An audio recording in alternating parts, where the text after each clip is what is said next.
Ready to go. Super relaxed today. I'm still like not over all my soreness from the event, but yeah, it's gonna be light.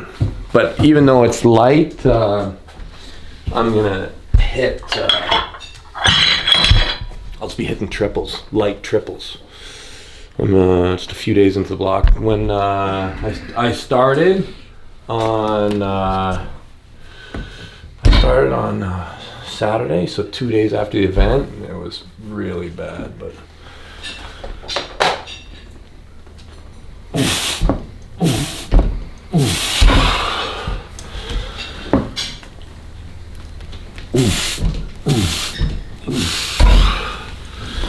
easy. So the basic framework for your routine. Yeah, basic framework, 3 sessions a day is typical right now. 3, sometimes I'll squeeze in 4 if I'm really being good.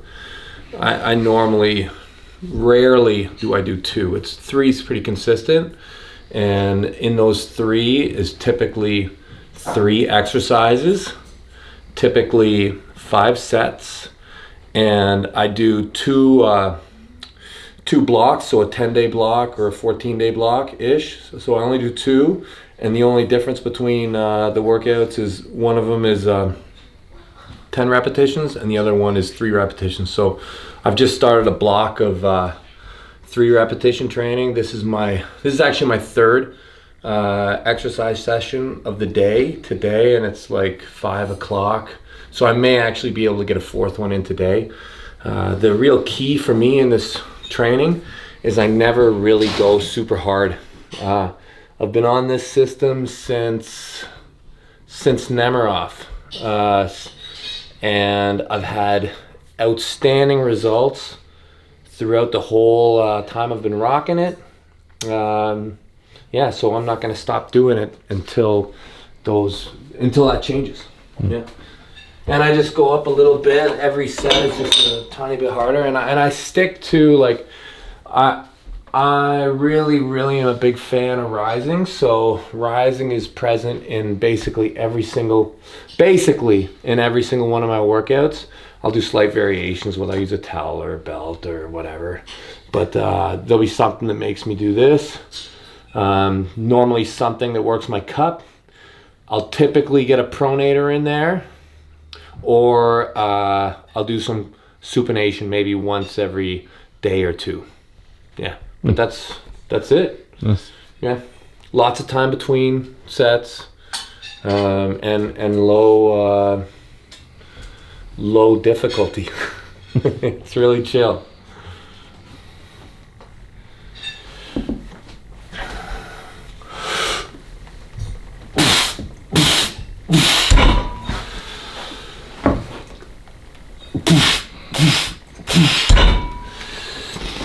Yes. Yeah. So you said you're low difficulty. Do you do 1 RMs? Do you measure anything like that? Not since November. I have done all that stuff. Obviously, in my past, I've done a ton of 1 arm work. But what I've really kind of started believing is that you're really doing what you're targeting over the course of those 10 to 14 days. So if I'm consistently working really close to one of my 1 arm, the reason I feel like I'm doing triples is because the more I do it, like, the more my numbers are going to go up. Like, my numbers over the course of the 10 days or 14 days, I'm going to continue to take more and more risk in my workout and get closer and closer to my 3 RM failure point. And because it's a triple, if I get to a point where I've done too much, then I abandon and it's a double, or if I've done way too much, then it's just a single. But either way, like, I never try to fail, and I find that over the course of the 10 days, I'm hitting that strength consistently without the real neurological, overtaxation that you do for, like, that 1 RM that you either hit or miss. Yeah, it's been really good. And what's happened as a result of this training, I've been breaking my previous 1RMs just in the course of regular training consistently with like pretty much all my lifts. So I'm very confident that it is working. So yeah, but it's not very exciting. It's not very exciting. It's really chill.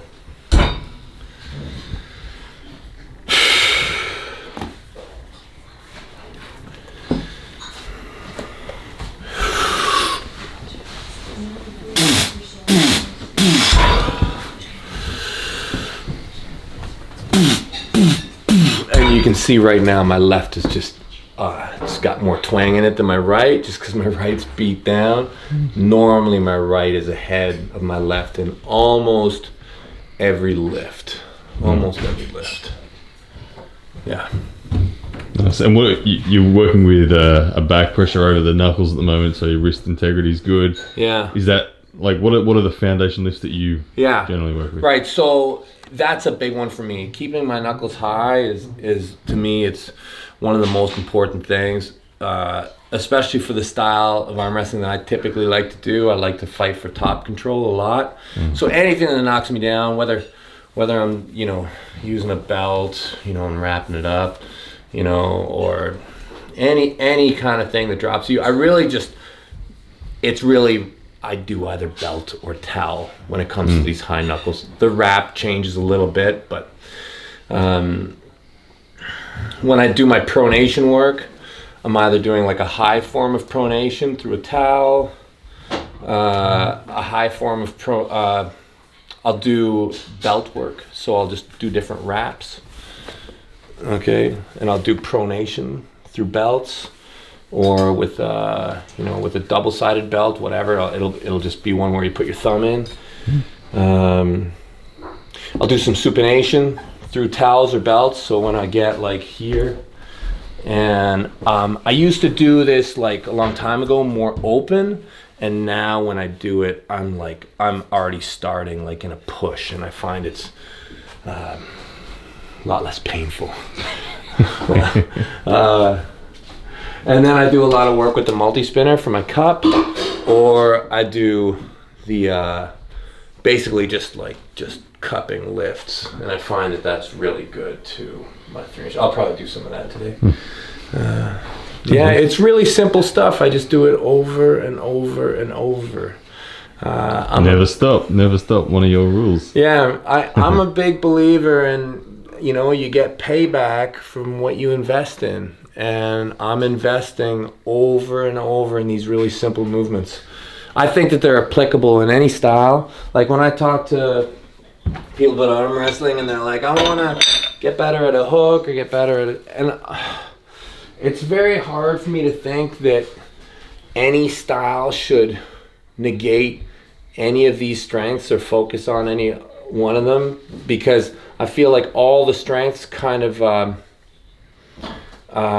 they leverage off each other. Like if I want to hook somebody, it's going to be great to have rising and pronation, even if I'm going to come in, because it's going to mean that I'm harder to counter, if I have all these other strengths. So I really try and do a little bit of all the four, and it's really, to me, it's about 4 vectors. It's about rising, it's about pronation, it's about cupping, and it's about supination, and that's it. It's super simple.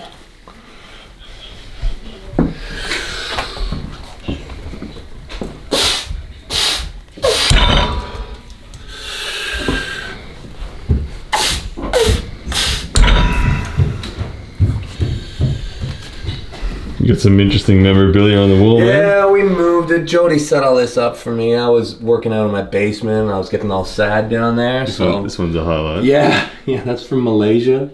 They dressed me up. India, I'm guessing? No, that's an artist. That's dude sent me that from Instagram. Nice. Yeah. And I got, this is a big one here. That reminds me of how strong people are in the world. And so I keep that there all the time. I bet there were some pretty amazing people at that event. That's the one shirt that I keep right here. So every time I look at it, I'm like, the strength cap is really high. So I don't need to stop yet.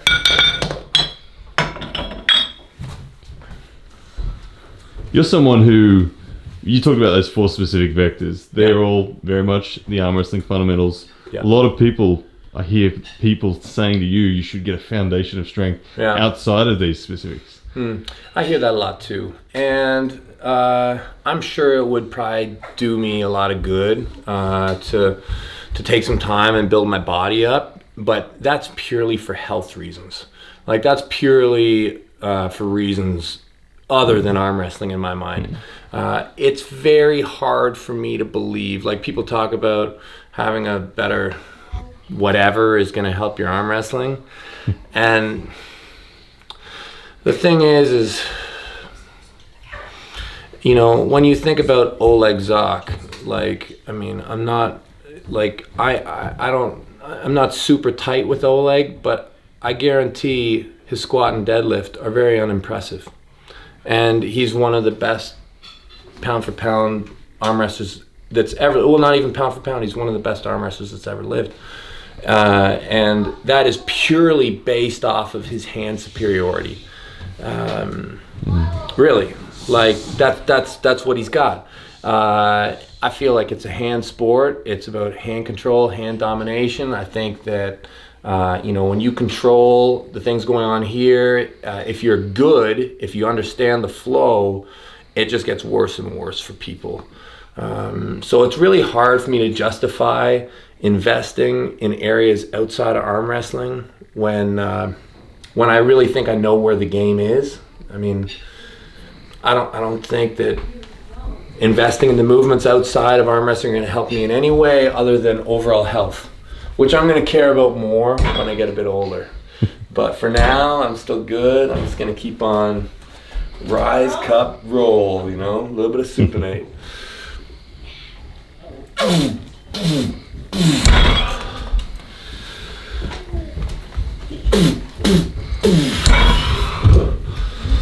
And that's it. That's it for rise. I think that was 5 sets. I think.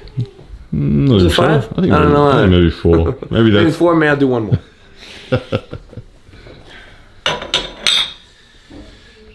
Yeah. I'm not too, like, it doesn't really matter exactly right now, because right now for me this is a little bit of rehab and a little bit of starting the engine back up again. Mm-hmm. Like, I took a long time off before Todzilla, and I want to get back on the bus as soon as possible, you know what I mean, and start moving forward. But I know if I just jump on and put my, you know, gas pedal down right away, it's you know, it's just gonna set me back. So I'm easing back into my workouts. But as soon as I'm done this, I think I'm gonna do cup. And this is a big one for me. This is just such a fundamental lift. Just keeping your wrist bent in. I like this one. It's just really simple. It's one of the few lifts that I've kind of stuck with that it's not on a table.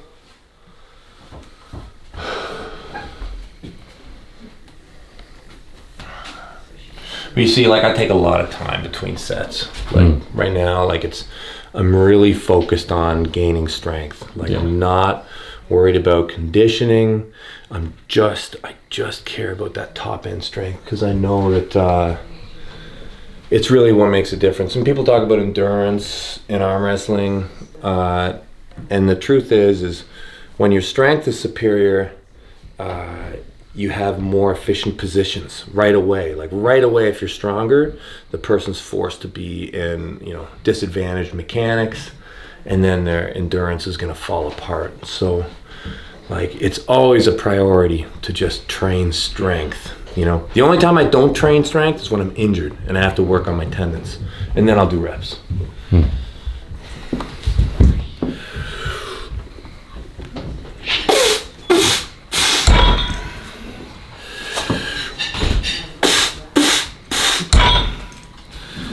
That's it. That's it. All right, so rising done. Okay, that's exercise 1 of 3. So you see, like, I mean, I get through and like, it really wasn't that hard. But it's good. Bye-bye, little lap. What's your heart rate at? Like virtually resting? Yeah. Yeah, it's resting. Yeah. Yeah. But over the course, like if I do 3 of these a day, or 4, you know, I am hitting those intensities that will keep my body knowing that it wants to adapt towards strength, you know?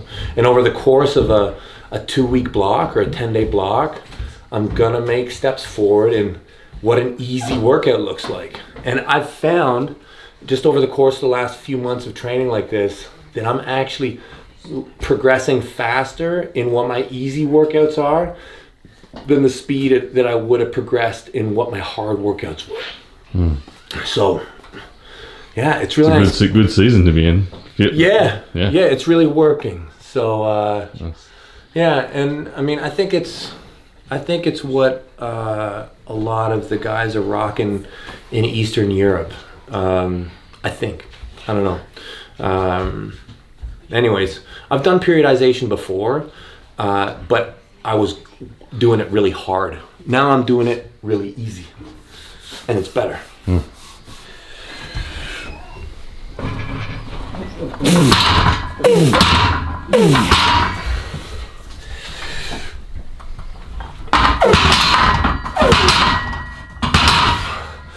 My family loves this one at like 11 o'clock at night or like 6 o'clock in the morning. That's their favorite one. Yeah, it's wonderful. You love it. You love it.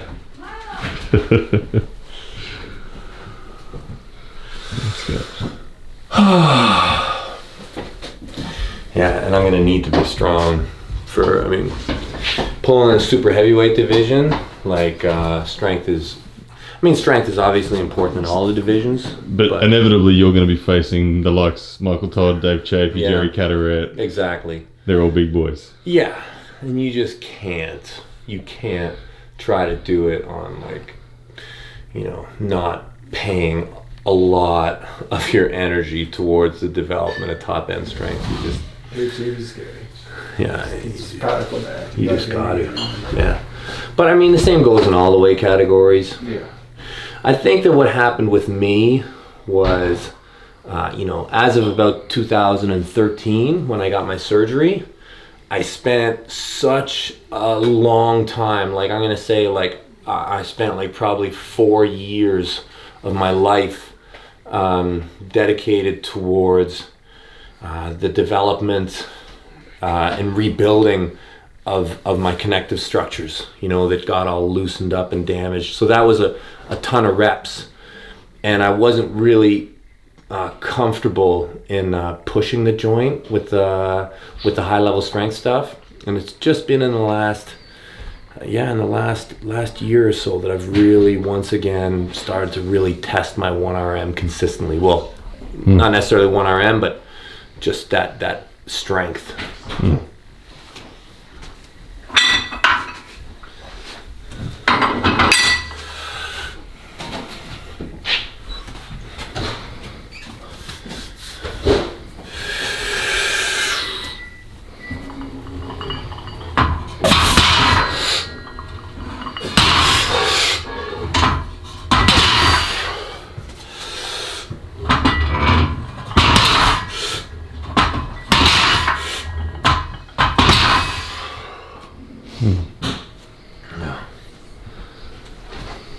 Yeah, this is one of the few lifts. This is probably about the most un-arm wrestling lift that I do, because it's not on a table and not really an arm wrestling position. But I think that it targets my wrist in such a nice way that I have a hard time kind of letting it go. I do a lot of wrist stuff on the table as well with, you know, handles and stuff like that. But yeah, I'm just a big believer that this has great function all over the place, and I like to I like to isolate a bit more than some of my other lifts. I remember a couple of years ago, Devon, when you were in Australia, I remember you saying you'd almost convinced yourself that the man with the stronger cup wins. Yeah. Almost every time. Yeah. It's so I got to a point. So been loving arm wrestling for a long time. I got introduced into it. People showed me how to train in the gym. I kept picking stuff up. I'd say around probably 2005 or 6. I mean, I was doing hundreds of exercises, like lots, like every combination that you could think of. I was kind of doing it on the table, and it was great. But at the same time, I was really, really diverse. And what, Beaver Pumper? Oh, it's getting close? All right, we're going to be on with Beaver Pumper here in a bit. Anyways, it got to a point where when I quit my job and winning was really important financially, that I was like, what do I need to do right now to win? And the answer kept on coming back to just cup. And I went through a period of like 4 months where all I did exclusively was cup work, just cup work. Every single workout, 4 times a day or 3 times a day or whatever, I was just doing cup, and I had great results. I think that, one of those 4 things, one of those 4 vectors is the king of the arm wrestling movements. Cup is definitely up there, but, So it comes back to who you're chasing? Yeah, it comes back to the game, and it comes back to, all these. You can have winning strategies with any 4 of those as a lead, or any of those as an anchor, So to not invest a little bit in them, I think you're probably making a little bit of an error. You could just do pronation work, or you could just do, and make that be the central point in your whole game. But I think that there's more than 4. But I think that, after 4, you start to get into some pretty wacky kind of styles. Like, there's a lot to be said for kicking back. There's a lot to be said for sinking. There's a lot to be said for grip. But those 3, I feel, are like way down from where like these other 4 are. So, oh man, yeah. I'm gonna let you get ready for the pump up. He's huge. But Is he calling us now? Or? he's calling. All right. Yeah. All right, man. Well, thanks very much for all that. Hey, insight. good times, pound for pound. Yes, that's a man.